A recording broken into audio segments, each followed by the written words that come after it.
Seiring meningkatnya jumlah penduduk di Indonesia, kebutuhan beras nasional selalu mengalami peningkatan.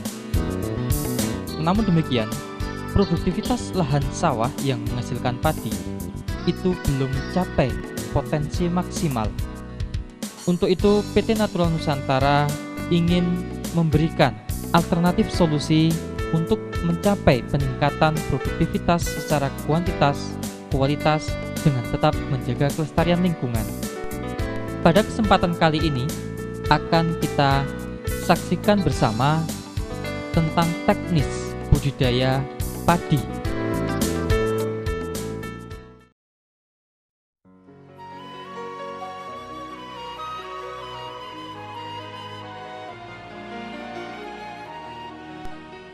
Sebagai persiapan awal, kita siapkan pembuatan persemaian. Untuk membuat persemaian dapat digunakan dengan cara menghitung perbandingan luas tanah untuk pembenihan dengan lahan tanam, yaitu 3:10. Artinya bila sawah seluas 1000 meter persegi, maka bagian sawah untuk persemaian dibutuhkan cukup sekitar 3,5 meter persegi.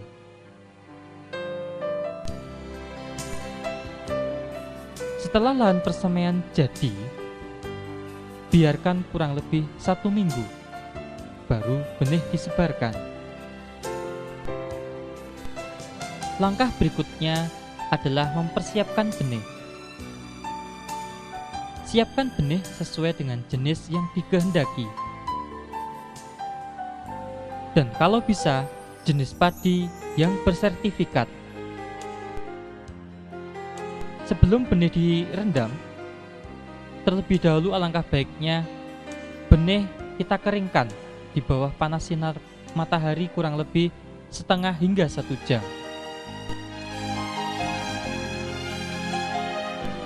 Sambil menunggu pengeringan benih, kita siapkan air secukupnya dan ditaruh dalam ember. Lalu kita masukkan pupuk organik cair NASA dengan dosis 2 tutup per 10 liter air atau 20 cc per 10 liter air.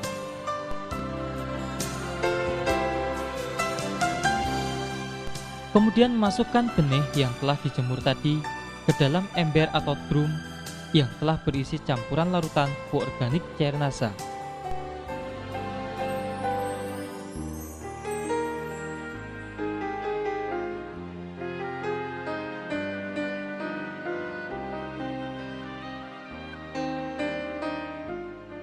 Rendamlah selama kurang lebih 1 malam.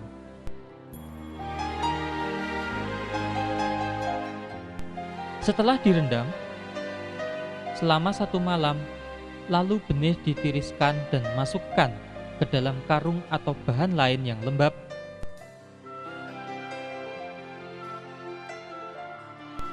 Kemudian diperam selama 1 hingga 2 malam.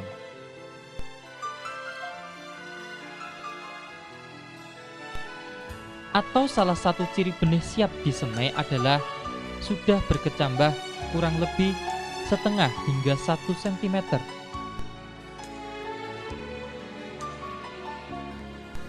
Sedangkan bekas air rendaman jangan dibuang, karena nanti dapat digunakan untuk menyiram lahan persemaian.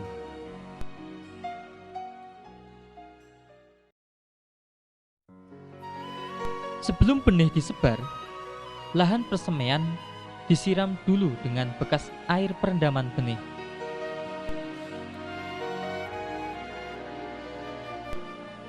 Baru kemudian sebarkan benih yang telah diperam tadi yang sudah mulai berkecambah secara merata ke lahan persemaian.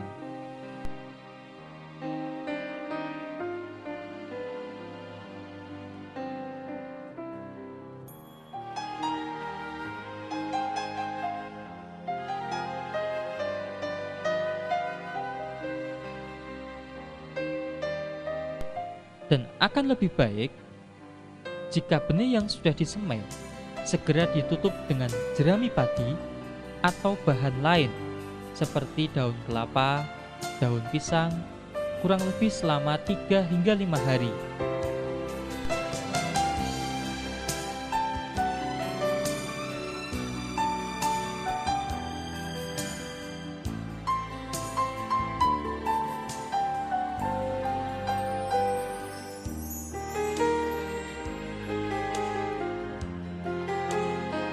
Setelah 3-5 hari, kira-kira benih sudah tampak tumbuh merata.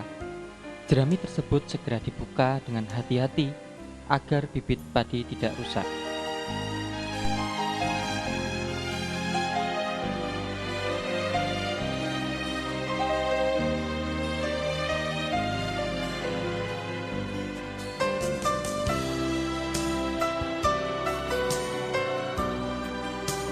Bibit yang sudah tumbuh di persemaian, dalam pemeliharaannya disemprot dengan pupuk organik cair NASA dengan dosis 2 tutup atau 20 cc per tangki pada umur 7 hari dan 14 hari setelah semai.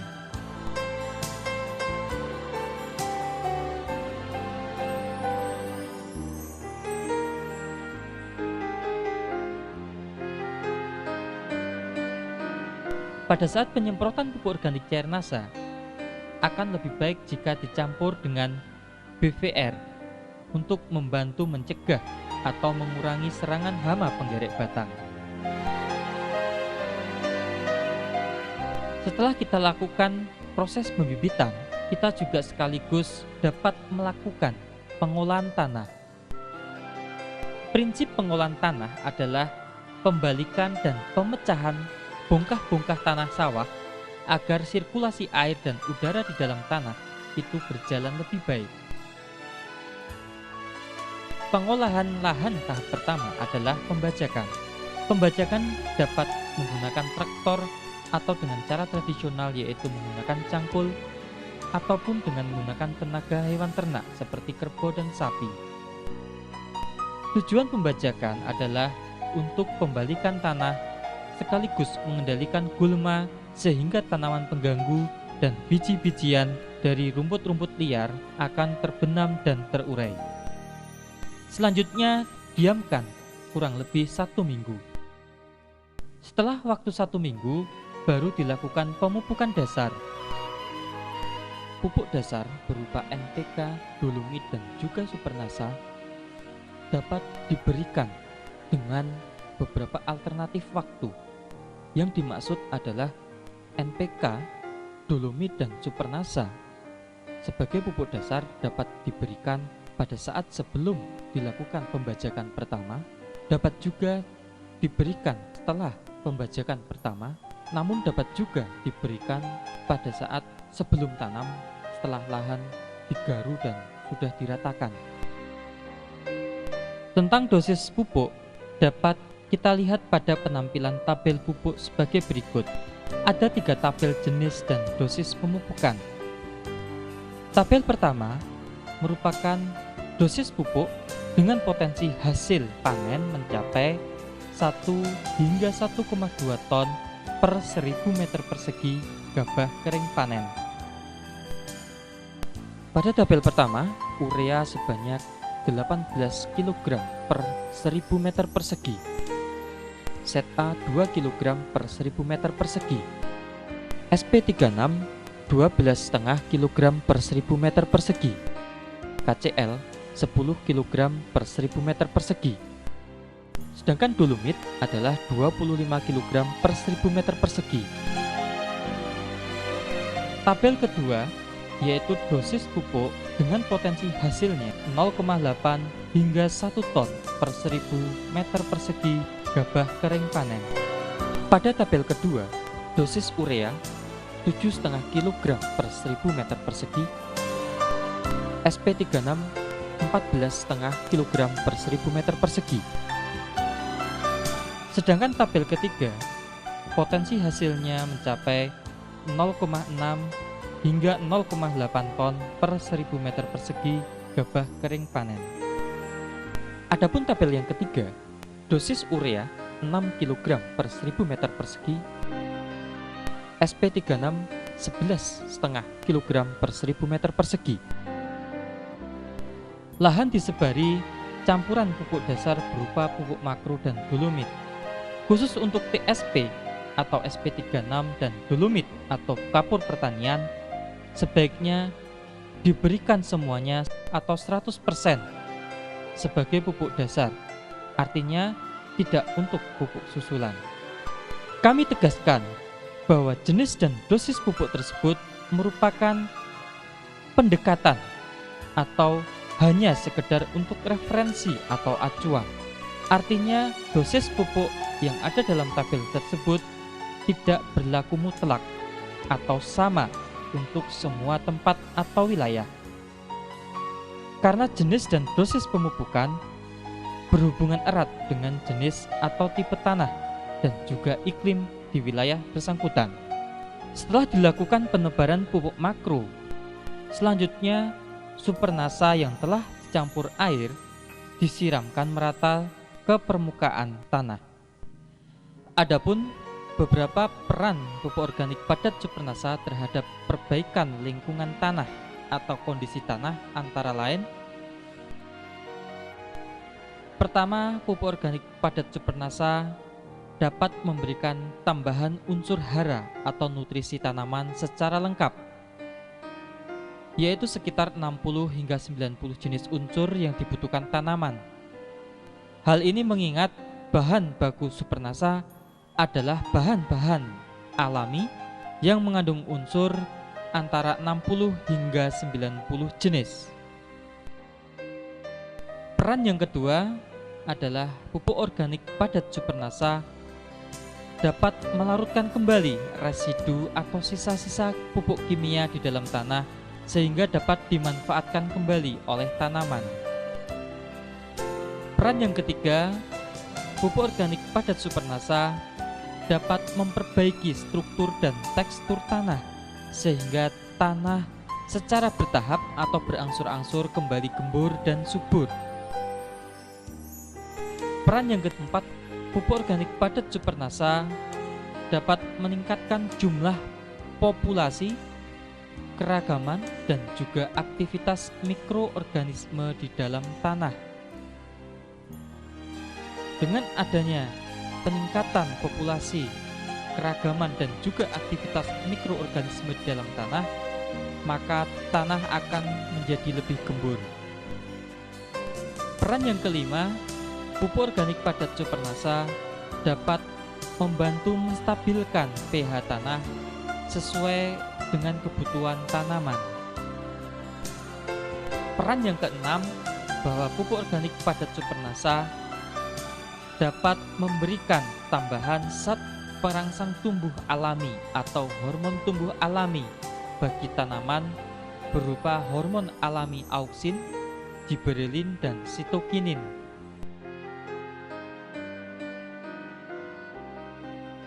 Caranya adalah bahwa satu botol supernasa terlebih dahulu dilarutkan menggunakan 3 liter atau 3000 cc air menjadi larutan induk.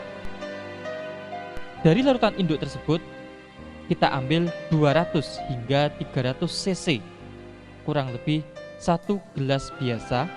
Kemudian kita encerkan dengan 50 liter air. Setelah kita aduk, barulah kita siramkan merata ke permukaan lahan. Selama pemupukan dasar hingga nanti fase tanam, masukkan air secukupnya, jangan sampai melimpah ruah sehingga mengalir keluar dari lahan kita. Setelah kita lakukan pemupukan dasar dan juga penyiraman supernasa, kemudian kita lakukan penggaruan atau garuk. Tujuan penggaruan adalah agar tanah menjadi rata dan rerumputan yang masih tertinggal dapat terbenam ke dalam tanah. Tanah yang sudah digaru dibiarkan selama 4 hari. Setelah tanah sudah menjadi lumpur halus dan pupuk dasar maupun supernasa sudah menyatu dengan tanah atau bereaksi dengan tanah, baru lahan siap ditanami.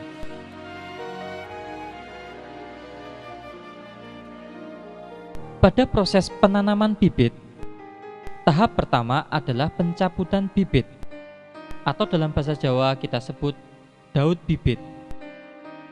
Perlu kita perhatikan bahwa dalam pencabutan bibit haruslah dilakukan secara hati-hati, supaya tidak banyak akar yang putus.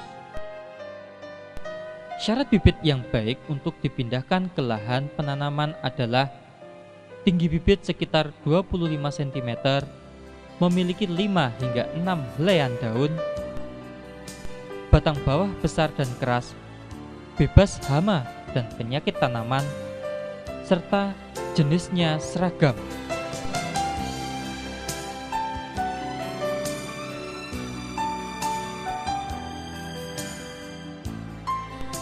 Umur bibit yang baik untuk pindah tanam tergantung varietasnya. Untuk varietas genjah, yaitu umur 100 hingga 115 hari panen, bibit dipindahkan pada umur 17 hingga 21 hari setelah semai. Sedangkan untuk varietas sedang, yaitu kurang lebih 130 hari, bibit dipindah tanamkan setelah berumur 21 hingga 25 hari setelah semai. Sedangkan untuk varietas panjang, yaitu 150 hari, bibit dipindah tanamkan pada umur 30 hingga 40 hari setelah semai. Bila lahan sudah siap ditanami dan bibit di persemian sudah siap, maka segera dilakukan penanaman.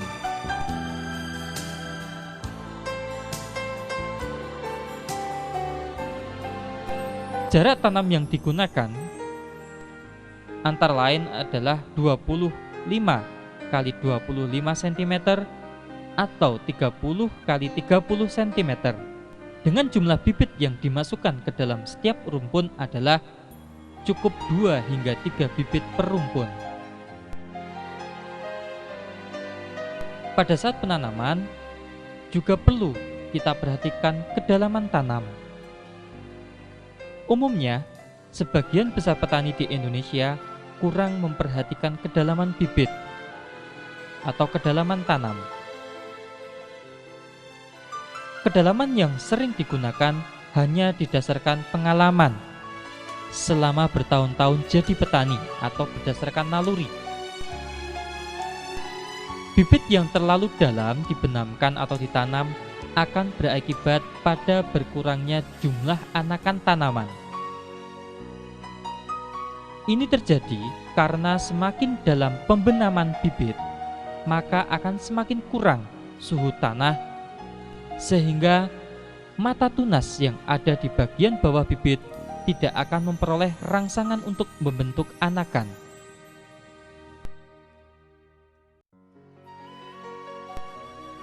Kedalaman bibit yang baik kurang lebih 5 cm dari permukaan tanah.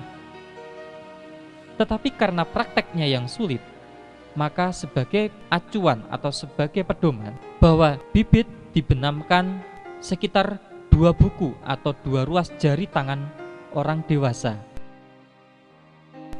Setelah kita lakukan penanaman, penyulaman diperlukan jika ada bibit yang tumbuh kurang baik atau mati. Sebaiknya penyulaman dilakukan hingga 15 hari setelah tanam.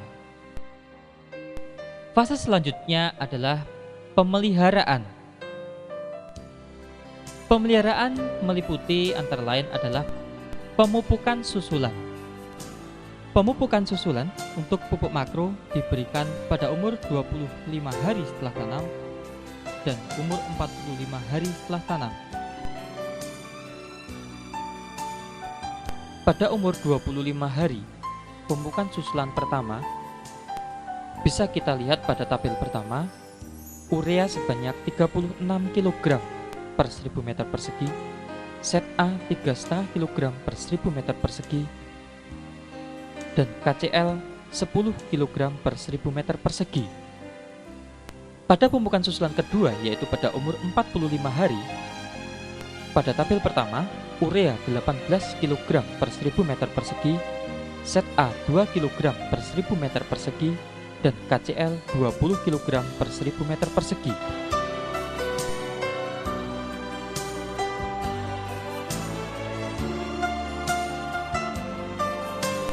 Sedangkan tabel kedua, pada umur 25 hari, pemupukan susulan pertama urea 15 kg per 1000 meter persegi, KCl 5 kg per 1000 meter persegi.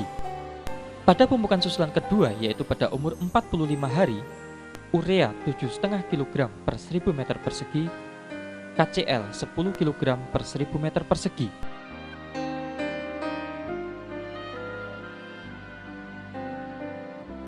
Pada tabel ketiga, pada umur 25 hari, pemupukan susulan pertama, urea 10,5 kg per 1000 meter persegi, KCl 4 kg per 1000 meter persegi. Pada pemupukan susulan kedua, yaitu pada umur 45 hari, urea 6 kg per 1000 meter persegi, KCl 7,5 kg per 1000 meter persegi.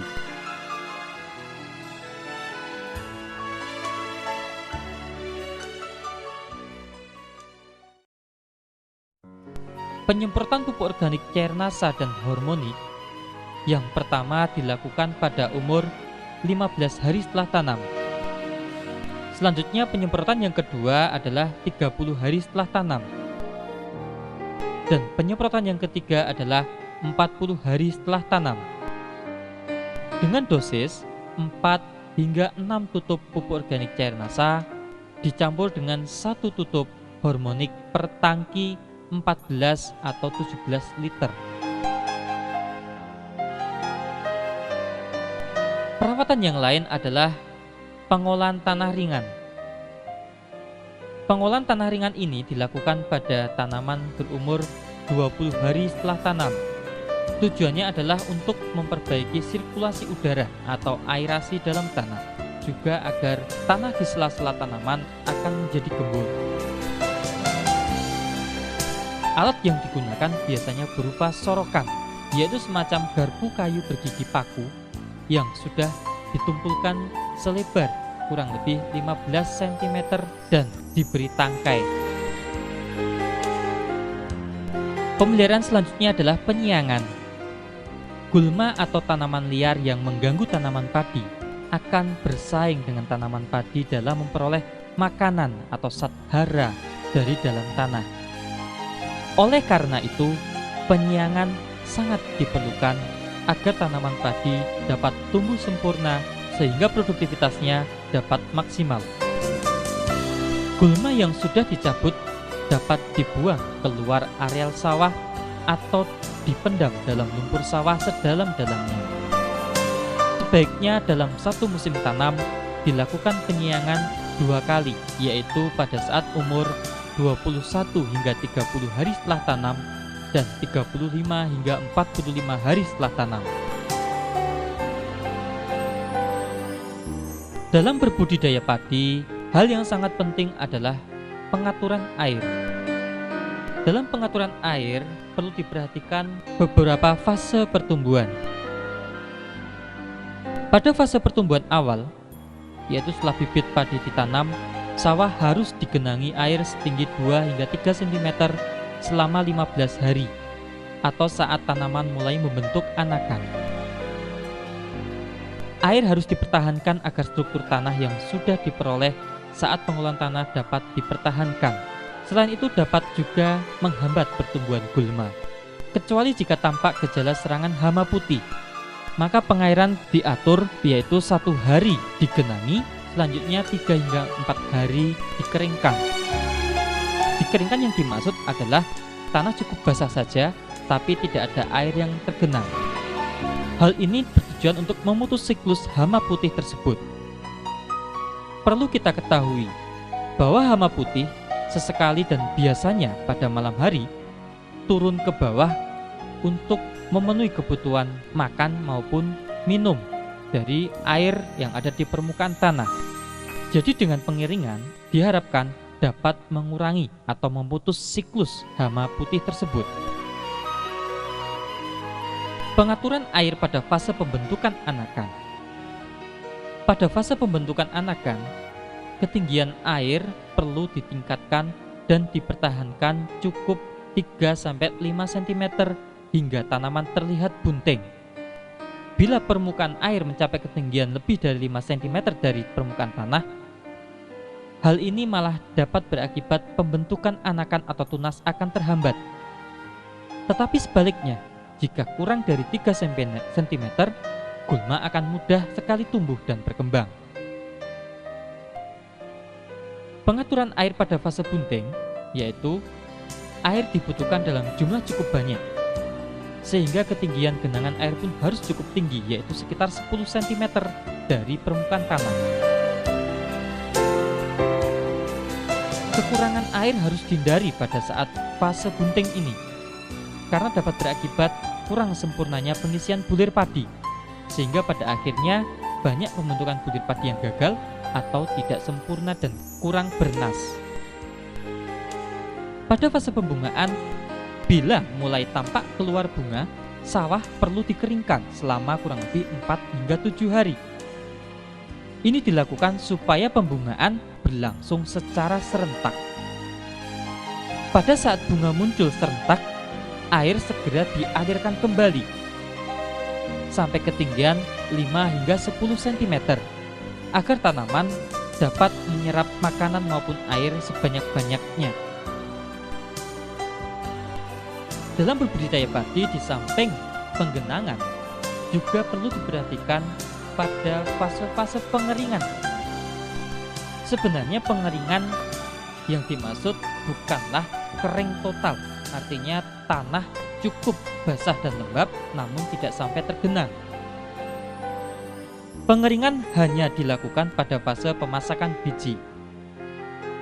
Tujuan utamanya adalah untuk memperbaiki aerasi tanah, meningkatkan suhu dalam tanah, dan juga meningkatkan penambahan bahan organik oleh jasad renik, dan sekaligus mencegah terjadinya busuk akar, serta bermaksud untuk mengurangi atau mencegah populasi hama. Sedangkan pada pemasakan biji atau pemasakan bulir padi bertujuan untuk menyeragamkan biji atau bulir dan mempercepat pemasakan bulir padi. Sebagai patokan, pengeringan dilakukan saat seluruh butir padi mulai menguning. Pengeringan jangan dilakukan sebelum semua bulir padi tampak kuning, karena dapat berakibat malai padi menjadi kopong atau kosong atau gabuk. Pengeringan ini dilakukan hingga saat padi siap dipanen.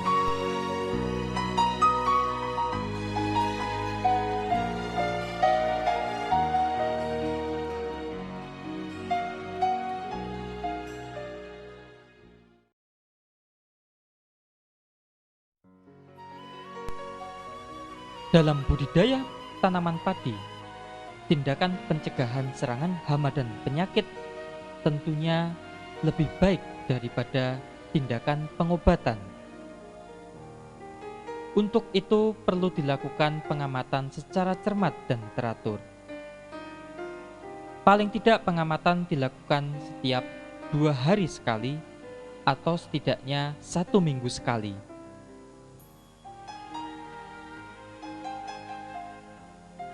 Penggunaan produk-produk pengendali hama dan penyakit dari PT NASA seperti Natural Glio, Natural BVR, Pestona, dan Natural Vitura sebaiknya dilakukan sejak fase pembibitan dan juga pada fase awal pertumbuhan secara bergantian berselang-seling, atau bisa digunakan salah satu produk saja sesuai dengan jenis hama yang berpotensi menyerang. Akan lebih baik jika Natural Glio, Natural BVR, Natural Vitura maupun Pestona diberikan secara teratur 1-2 minggu sekali berdasarkan jenis hama atau penyakit yang biasanya berpotensi menyerang tanaman padi di wilayah atau lahan yang bersangkutan.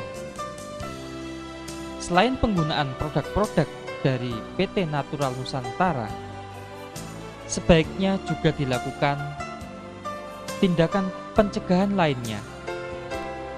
Tindakan pencegahan serangan hama dan penyakit tanaman padi juga dapat dilakukan dengan beberapa cara. Misalnya dengan pengaturan rotasi tanaman dan juga rotasi varietas tanaman padi. Dengan pengolahan tanah yang baik, pengaturan jarak tanam, penyiangan secara teratur, kemudian dengan pengelolaan air, perbaikan sanitasi lingkungan, misalnya dengan menjaga kebersihan penatang sawah, dan yang tidak kalah pentingnya adalah dengan pemberian nutrisi atau pupuk secara lengkap, cukup, dan berimbang. Adapun beberapa hama dan penyakit yang sering dijumpai menyerang tanaman padi, diantaranya adalah yang pertama adalah hama putih palsu. Hama putih palsu biasanya menyerang sejak awal pembibitan. Gejala yang dapat dijumpai biasanya ditemukan titik-titik yang memanjang sejajar tulang daun dan berwarna putih, serta dapat ditemukan ulat yang menggulung daun padi. Untuk pencegahan ataupun pengendalian, sebaiknya menggunakan natural BVR sejak pada fase pembibitan untuk mencegah atau bahkan mengurangi meluasnya ancaman serangan, dan juga dengan cara pengaturan air yang baik seperti yang sudah dijelaskan pada fase pengelolaan air. Hama yang kedua adalah hama penggerek batang padi. Hama penggerek batang padi biasanya menyerang tanaman padi dengan cara menggerek batangnya. Jika menyerang tanaman padi pada fase vegetatif atau pada saat tanaman masih muda, disebut dengan sundep. Gejalanya adalah batang padi mudah sekali dicabut dan berwarna kuning kecoklatan. Sedangkan apabila penggerek batang padi menyerang pada fase generatif atau pada saat tanaman padi memasuki fase bunting, biasanya disebut hama beluk. Gejala serangan hama beluk dapat dijumpai malai kelihatan hampa atau kosong dan mudah sekali dicabut karena bagian bawah batang digerek oleh hama beluk tersebut. Untuk pencegahan ataupun pengendalian dapat diberikan atau disemprotkan natural BVR atau Pestona. Natural BVR ataupun Pestona dapat digunakan salah satu saja atau juga dapat diberikan kedua-duanya dengan cara berselang-seling. Misalnya, minggu ini disemprotkan natural BVR, 1 atau 2 minggu kemudian disemprotkan Pestona, selanjutnya 1 atau 2 minggu berikutnya disemprotkan BVR lagi, dan seterusnya. Hama yang ketiga adalah hama wereng. Hama wereng menyerang dengan cara mengisap cairan batang padi. Dan hama wereng juga dapat menularkan virus. Untuk melakukan pencegahan atau penanggulangan dapat dilakukan rotasi varietas dan juga rotasi tanaman. Dalam pengendalian hama wereng, penggunaan pestisida kimia haruslah cara hati-hati atau bijaksana. Karena penggunaan pestisida kimia yang terlalu sering dapat menimbulkan wereng menjadi resisten. Selain resisten, hama wereng juga bisa mengalami perubahan genetik.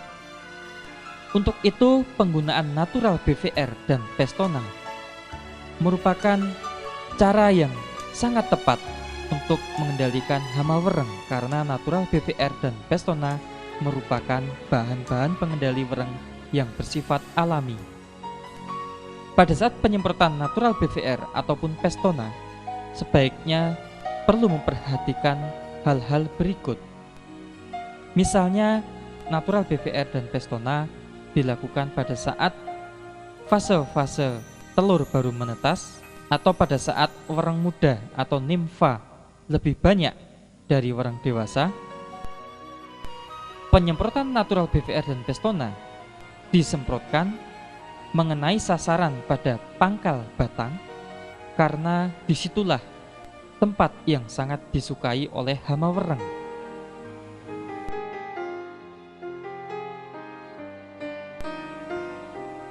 Dari kedua hama, yaitu hama penggerek batang padi maupun hama wereng, sebaiknya pada saat tanaman padi sudah terserang hama penggerek batang maupun wereng, jerami habis panen itu sebaiknya dibakar. Serta perlu dilakukan pengelolaan air dan pengelolaan tanah dengan baik dan benar.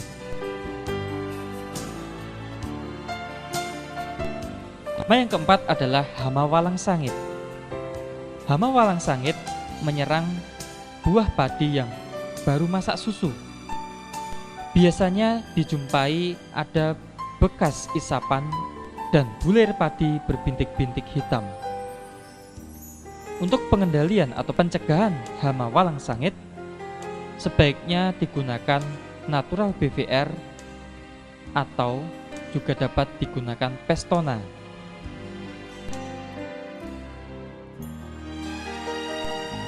Di samping hama-hama tersebut tadi, kita juga perlu mewaspadai adanya ancaman hama lainnya seperti hama tikus maupun hama burung yang biasa menyerang tanaman padi secara tiba-tiba dan sehingga bisa menyebabkan kegagalan panen. Khususnya hama tikus dapat dilakukan penyebaran atau penebaran musuh alami tikus seperti burung hantu, ular, anjing, maupun kucing. Serta dapat juga dilakukan pembersihan pematang sawah atau sanitasi yang baik. Pada saat habis panen sebaiknya dilakukan gropioan atau memburu tikus secara beramai-ramai. Sedangkan untuk hama burung, cara yang sementara bisa dilakukan adalah dengan cara memasang boneka sawah atau boneka yang mirip orang-orangan yang dipasang di tengah-tengah hamparan padi atau di sekeliling pematang sawah.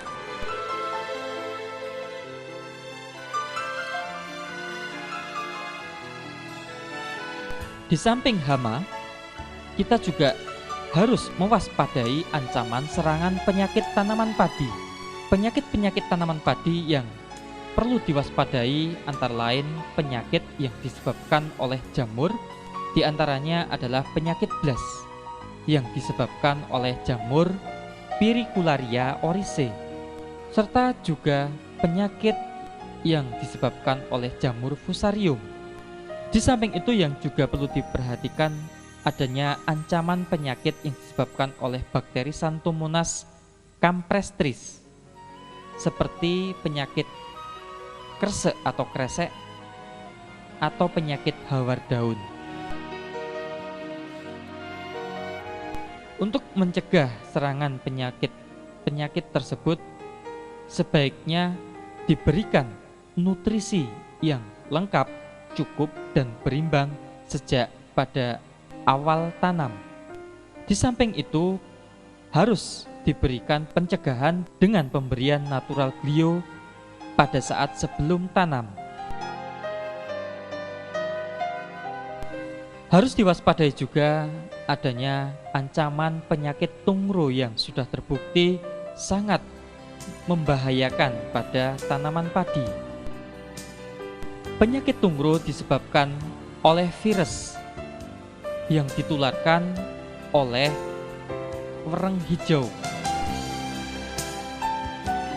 Di samping penyakit tungro juga perlu diwaspadai penyakit kerdil yang disebabkan juga oleh virus, namun hama perantaranya berupa wereng coklat.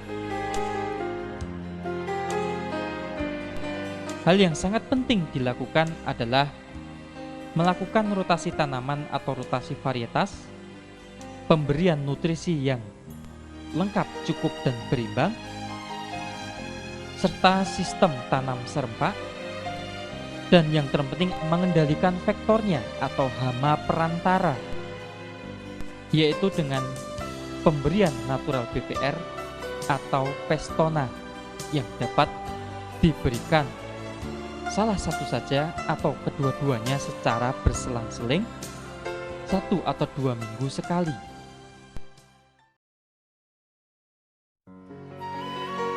Setelah tanaman cukup umur, maka segera dilakukan pemanenan. Pemanenan dapat menggunakan sabit atau ani-ani atau alat yang lain disesuaikan dengan lokasi dan juga tradisi setempat. Demikianlah informasi tentang budidaya padi dari PT Natural Nusantara. Semoga informasi ini bermanfaat bagi mitra NASA khususnya dan petani padi pada umumnya di seluruh Nusantara. Terima kasih dan salam NASA.